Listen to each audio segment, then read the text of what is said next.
Programme میں آپ کو خوش آمدید کہتے ہیں. میں اسد اللہ خان ہوں. پی ڈی ایم نے آج احتجاجی تحریک کا اعلان کر دیا ہے. 20 تاریخ سے مختلف شہروں میں جلسے جلوس اور ریلیاں نکالے جائیں گی اور یہ جلسے جلوس اور ریلیاں پھر آخر میں کنورٹ ہو جائیں گی ایک لانگ مارچ میں, جیسا کہ مولانا فضل الرحمان صاحب نے پریس کانفرنس کرتے ہوئے بتایا. اگرچہ اس کی کوئی واضح لائحہ عمل ہمارے سامنے نہیں آ سکا, لانگ مارچ کی تاریخ یا اس کا تعین نہیں کیا جا سکا, لیکن بہرحال پی ڈی ایم کو ایک موضوع مل گیا ہے احتجاج کرنے کا, اور وہ موضوع ہے مہنگائی. اور ایسا لگتا ہے کہ یہ موضوع خود حکومت نے اپوزیشن کو فراہم کیا ہے.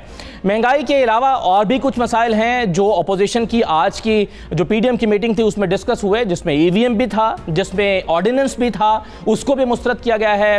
انتخابی جو اصلاحات ہیں اس کو بھی مسترد کیا گیا ہے. آج کیا کیا ہوا ہے, حکومت کے لیے کتنا چیلنجنگ ہے, اور حکومت کیوں فکر مند ہوئی ہے اب اچانک جا کر کہ اس نے میٹنگز کر کے اور مہنگائی میں کمی لانے کے اقدامات اٹھانے کا آج فیصلہ کیا ہے. ان تمام چیزوں میں بات کریں گے. وفاقی وزیر علی محمد خان صاحب ہمارے ساتھ موجود ہیں. علی محمد خان صاحب, بہت شکریہ آپ کا پروگرام میں شرکت کرنے کے لیے. پہلا سوال میرا آپ سے وہی ہے جو میں انٹرو میں بات کر رہا تھا پی ڈی ایم کے حوالے سے. کیا آپ نے پی ڈی ایم کو خود ایک موضوع فراہم نہیں کر دیا احتجاج کے لیے, اور کیا ان کو ایک ایندھن فراہم نہیں کیا تحریک چلانے کے لیے؟ بسم اللہ الرحمن الرحیم. بہت شکریہ. اللہم صلی وسلم وبارک علی سیدنا محمد صلی اللہ علیہ وسلم. سب سے پہلے تو آپ کو اور آپ کے ناظرین کو, 92 نیوز کے ناظرین کو, سب کو بہت بہت 12 ربیع الاول عید میلاد النبی صلی اللہ علیہ وسلم مبارک ہو. بہت شکریہ. دیکھیں, احتجاج جو اپوزیشن کا حق ہوتا ہے, اور کوئی بھی اگر اپوزیشن مستعد اپوزیشن ہو تو کوئی ایسا موقع ہاتھ سے جانے نہیں دیتی. اگر ہم جب اپوزیشن میں تھے مہنگائی پہ ہم بات کرتے تھے. میں سمجھتا ہوں یہ لوگ تو بڑے سلو ہو گئے ہیں, بڑا لیٹ ہو گئے ہیں. حکومت نے تو اقدامات بھی لینا شروع کر دی ہیں, ابھی تو مہنگائی پہ کنٹرول آنا شروع ہو جائے گا تو پھر کیا کریں گے.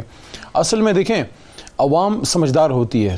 وہ کہتے ہیں نا کہ never underestimate the common sense of an ordinary man, کہ آپ عام آدمی کی کامن سینس کو انڈر اسٹیمیٹ نہ کریں. یہ اپوزیشن کرتی رہی ہے. یہ دیکھیں, آپ اپنی پک اینڈ چوز پہ نہیں موومنٹ کر سکتے, یا آپ موومنٹ چلاتے ہیں یا نہیں چلاتے. یہ جب بیچ میں ان کے موومنٹس بند ہوتے ہیں, پھر سٹارٹ ہوتے ہیں, پھر آپس کی لڑائیاں شروع ہوتی ہیں. کبھی پیپلز پارٹی کو نکالتے ہیں, کبھی آپس میں مسلم لیگ نون میں دراڑیں.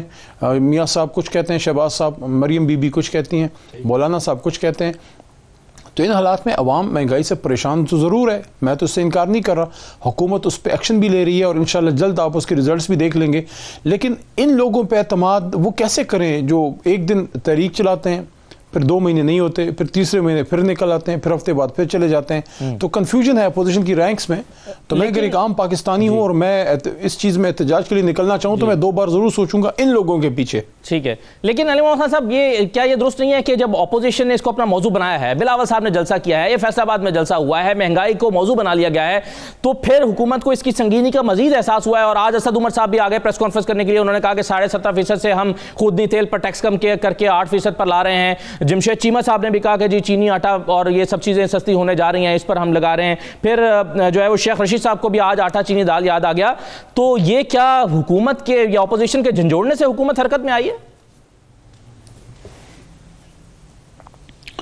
نہیں, میں تو اس سے ایگری نہیں کروں گا, کیونکہ جو آئل پرائسز میں انٹرنیشنلی جو بڑی بڑھوتری ہوئی ہے اور جو ابھی حال ہی میں اضافہ ہمیں کرنا پڑا ہے, تو اس کی وجہ سے جو عوام کو اس کا جو اثر پڑا ہے, حکومت کو اس کا احساس ہے, اور عوام کا جو ان کی ناراضگی ہے یا ان کو جو پریشانی ہے, اس کی بنا پہ بہت یعنی کہ کافی عرصے سے اس پہ کوششیں ہو رہی تھی کہ مہنگائی کو کم کیا جائے. لیکن جس طرح سے یہ ابھی ایک ایشو آیا ہے آئل پرائسز کی وجہ سے, تو پلاننگ منسٹر صاحب نے بتایا ہے کہ ٹارگیٹڈ سبسڈی دی جائے گی تاکہ جو لوور انکم کیڈر کے لوگ ہیں ان کو کم از کم کچھ نہ کچھ وہ ریلیف مل سکے. اپوزیشن کا ابھی تو ان کا مارچ سٹارٹ ہی نہیں ہوا, نہ کوئی ان کی کوئی کوہیسو ایفرٹ ہے. ہاں, اگر کوئی ان کی بہت بڑی تحریک ہو, پھر کوئی لاکھوں کے تعداد میں لوگ نکل آئیں, تو پھر آپ کہہ سکتے ہیں کہ اپوزیشن کی وجہ سے حکومت نے کوئی اثر لیا ہے اور انہوں نے ایکشن لیا ہے. لیکن ابھی تو ان کی کوئی تحریک دور تک نہیں ہے, یہ ابھی ایک پلیٹ فارم پہ ہی نہیں ہے, نہ ان کی آپس میں بنتی ہے, ان کے ایک جماعت کے اندر. دیکھیں, اگر آپ پیپلز پارٹی کو دیکھیں نا, مجھے صرف 1 منٹ دیجیے گا. پیپلز پارٹی میں زرداری صاحب کی لائن ایک ہے, محترم بلاول صاحب کی دوسری ہے, مریم صاحبہ کچھ کہتی ہیں, شہباز صاحب مسلم اپنا جمعیت علماء اسلام میں بھی, وہاں بھی مولانا صاحب کی لائن ایک ہے, شرحانی صاحب کی دوسری ہے. تو آپ مجھے بتائیں اب کیا اس کا اثر ہوگا؟ چلیں, یہ تو سوال ان سے پوچھنے والا, اور وہ کہتے ہیں یہ ڈفرینس آف اوپینین ہوتا ہے پارٹیز کے اندر. لیکن مجھے سر یہ بتائیے کہ آج بڑا امپورٹنٹ اجلاس حکومت نے بلایا تھا, اور حکومت نے بلایا تھا, اور یہ اجلاس جو اس کا آج کورم پورا نہ کر سکے آپ؟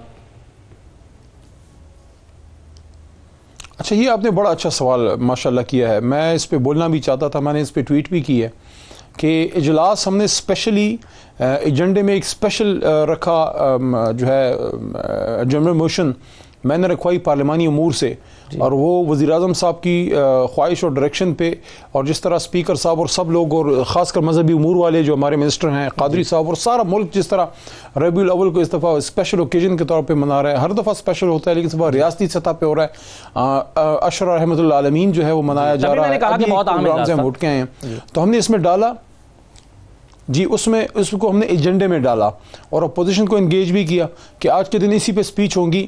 پہلے تو مجھے بڑا عجیب لگا، ٹھیک ہے مہنگائی ایک ایشو ہے، اس پہ آپ کل پرسوں دوبارہ کر سکتے ہیں، یا اس پہ سپیچیں ہو جاتی بعد میں کر سکتے تھے. اب رسول اکرم صلی اللہ علیہ وآلہ وسلم کی ولادت سعادت پہ 12 ربیع الاول پہ ایک اسپیشل ہم نے اجلاس میں اس کا سیگمنٹ رکھا کہ پہلے اس پہ سپیچیں ہو جائیں، سب لوگ اپنے جذبات کا، محبت کا، درود شریف ہو، کوئی اگر نعت پڑھنا چاہتا ہے پڑھے، کوئی اپنا کوئی مقالہ پڑھنا چاہتا ہے، کسی کے پاس کوئی ریسرچ ہے، کوئی حدیث بتانا چاہتا ہے، رسول اکرم صلی اللہ علیہ وسلم سے اپنی محبت کا اظہار.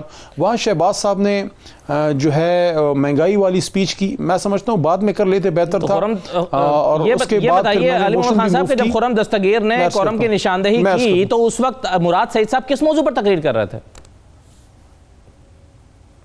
میں عرض کرتا ہوں، جب ایک سپیچ جو تھی شہباز صاحب نے مہنگائی پہ کر دی تو اس کا رسپانس وہ دینا چاہ رہے تھے، لیکن اس سے پہلے میں نے موشن موو کر چکا تھا.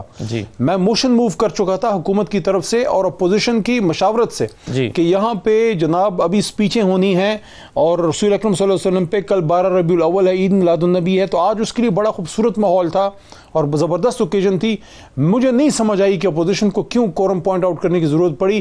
شہباز صاحب نے چونکہ مہنگائی پہ سپیچ کی، بریف سا جواب، قانونی نقطہ ہے، مہنگائی پہ ان کا جواب دینا چاہ رہے تھے. یہ آپ سمجھتے ہیں کہ انہوں نے غلط پوائنٹ آؤٹ کیا، لیکن آپ یہ نہیں سمجھتے کہ عامر ڈوگر صاحب کی بھی کوئی ذمہ داری ہے کورم پورا کرنا، چیف ویپ کی بھی کوئی ذمہ داری ہے؟ سر یہ میرے سامنے پلڈاٹ کی رپورٹ پڑی ہے، اس میں بتایا گیا ہے کہ 79 میں سے 24 اگست کی رپورٹ ہے، اگرچہ تھوڑی پرانی ہے، 79 میں سے 24 اجلاس کورم پورا ہونے کی وجہ سے ملتوی ہوئے، اور آپ تو جانتے ہیں کہ تقریباً 2.5 کروڑ روپے اٹھتے ہیں ایک دن کا خرچ ایک اجلاس کو بلانے کے لیے.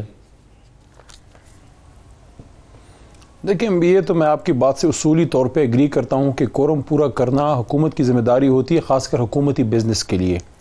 لیکن عید میلاد النبی 12 ربیع الاول حکومت کا ایجنڈا نہیں، یہ پورے قوم کا اور اپوزیشن کا بھی ایجنڈا تھا، اور اپوزیشن کے بہت سے ممبران اس پہ بولنا چاہ رہے تھے، کچھ بہت تیاری کر کے آئے ہوئے تھے، خاص کر جمعیت علماء اسلام، جماعت اسلامی کے مذہبی جماعتوں کے ممبران، یا مسلم لیگ نون میں بہت سے مذہبی جذبات رکھنے والے لوگ ہیں. ہمارے بیک بینچز پہ لوگ تیاری کر کے آئے ہوئے تھے اور آ رہے تھے.